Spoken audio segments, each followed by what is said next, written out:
मैं Virendra Singh, medical social service officer AIIMS Bhopal. इस video के माध्यम से यहाँ आने वाले मरीजों की सहायता करना चाहते हैं कि वो कैसे दिशा निर्देशों का पालन करके या इस वीडियो के माध्यम से इंस्ट्रक्शंस को फॉलो करके आसानी से अपने गंतव्य तक या ओपीडी स्थल तक या वार्ड तक आसानी से पहुँच सकें। इसके लिए जैसे अभी हम लोग ओपीडी ब्लॉक में खड़े हैं, जो कि सेंट्रल पॉइंट है जहाँ से मरीजों के रजिस्ट्रेशन होते हैं। हम उस एरिया में खड़े हैं। आप मेरे ऊपर एक पूरा का पूरा चार्ट देख रहे होंगे, जहाँ पर कौन सा ओपीडी किस फ्लोर पर है, कौन सा वार्ड किस फ्लोर पर है, कौन सी सर्विसेज कहाँ पर उपलब्ध है। आप आसानी से इन्हें देख सकते हैं, पढ़कर इन्हें फॉलो कर सकते हैं, ताकि आपको इस संस्थान में अपनी जगह पर जाने में कोई परेशानी का सामना ना करना पड़े।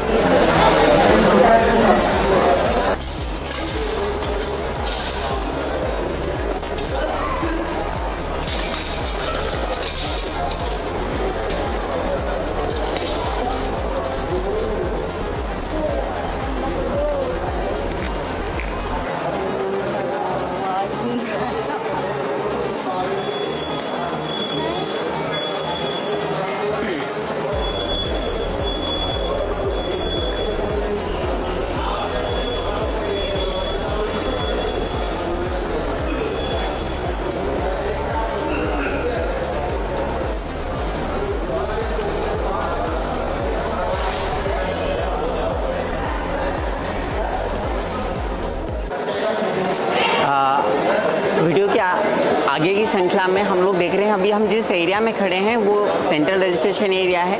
यहाँ पर जितने भी मरीज़ आते हैं जो कि फ़र्स्ट टाइम विज़िट कर रहे हैं, उनका रजिस्ट्रेशन होता है। आप मेरे पीछे काउंटर्स देख रहे होंगे, काउंटर्स की संख्या है 1 2 3 4 5 6, इधर है 7 8 9 10 11 12, इस तरह से पूरे टोटल 12 काउंटर्स हैं।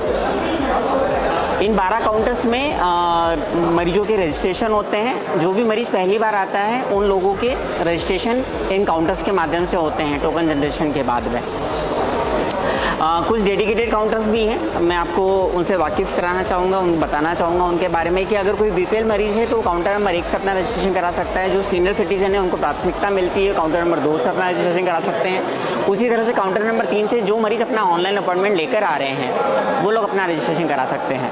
काउंटर नंबर 4 अगर महिलाओं के लिए आरक्षित है कि महिलाएं अपना रजिस्ट्रेशन आसानी से करा सकते हैं। इसके अलावा हमारे कुछ रिविजिट काउंटर्स भी हैं, जो कि हम वीडियोस के आगे की श्रृंखला में देखेंगे कि जो मरीज़ फॉलोअप विजिट कर रहा है वो अपने उस डिपार्टमेंट में ही अपना रजिस्ट्रेशन करा सकता है। चूँकि हम लोग डिजिटल इंडिया की तरफ बढ़ रहे हैं, तो मिनिस्ट्री की तरफ से आभा एबीडीएम के माध्यम से मरीज़ अपना टोकन जनरेट कर सकता है, रजिस्ट्रेशन करा सकता है, साथ ही स्कैन एंड पे के माध्यम से पेमेंट भी कर सकता है पैथोलॉजी लैब वगैरह का। इसके बारे में हमने अलग से वीडियोस बना रखे हैं, जिनके बारे में आपको गाइडेंस प्रोवाइड हो जाएगा।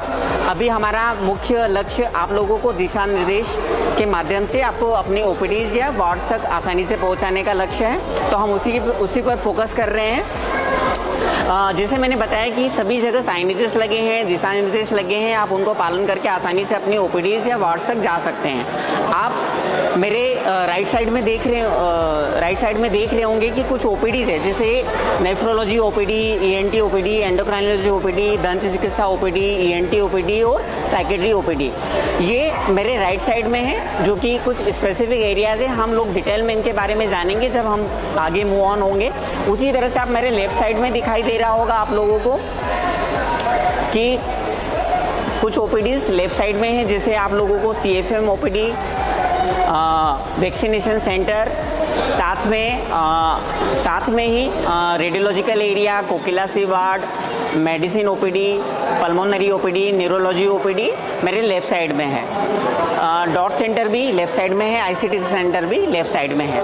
हम लोग मूव ऑन करेंगे, जो आपको क्लियरली विजिबल भी होगा और आसानी से पता भी चल जाएगा। लेकिन आप इन साइनेजेस को देखकर भी आसानी से अपनी जगह पर जा सकते हैं। मैं आपको थोड़ी सी चीज़ें और ब्रीफ करना चाहूँगा, बताना चाहूँगा कि हमारी जितनी भी ओपीडीज है वो ग्राउंड फ्लोर पर है और फर्स्ट फ्लोर पर है।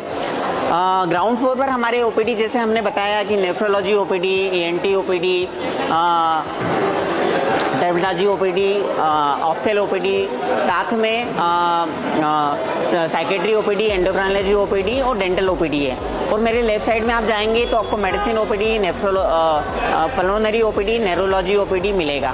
साथ में ब्लड बैंक और रेडियोलॉजिकल और जितनी भी पैथोलॉजी की जांचें होती है वो सब ग्राउंड फ्लोर पर होती है। फर्स्ट फ्लोर पर सुपर स्पेशलिटीज ओपीडीज हैं, जैसे cardiology OPD, city base OPD, neuro surgery OPD, gastro surgery, gynae OPD और पीडियाट्रिक ओपीडी।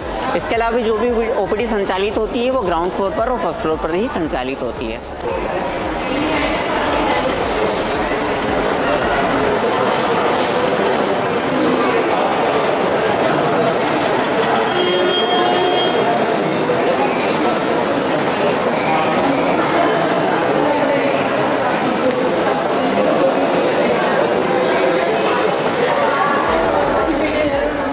एरिया में जिसे हम ओपीडी के सेंट्रल एरिया में रजिस्ट्रेशन एरिया में खड़े, जहां हमने आपको रजिस्ट्रेशन काउंटर के बारे में बताया।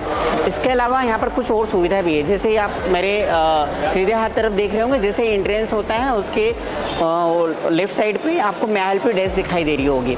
यहाँ पर मरीजों को व्हीलचेयर, स्ट्रेचर वगैरह मिलने के लिए स्थान है। साथ ही में अगर कोई पूछताछ करना है, किसी चीज़ के बारे में जानकारी चाहिए तो आप MyHealth डेस्क से ले सकते हैं।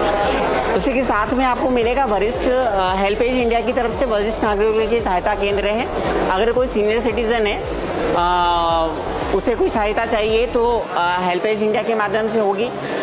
उसी के आगे थोड़ी ही आप आगे की साइड में देखेंगे कि सुरक्षा डेस्क है, सिक्योरिटी डेस्क है। अगर आपको कोई सुरक्षा डेस्क या सिक्योरिटी की हेल्प चाहिए तो आपको यहाँ से आसानी से मिल पाएगी।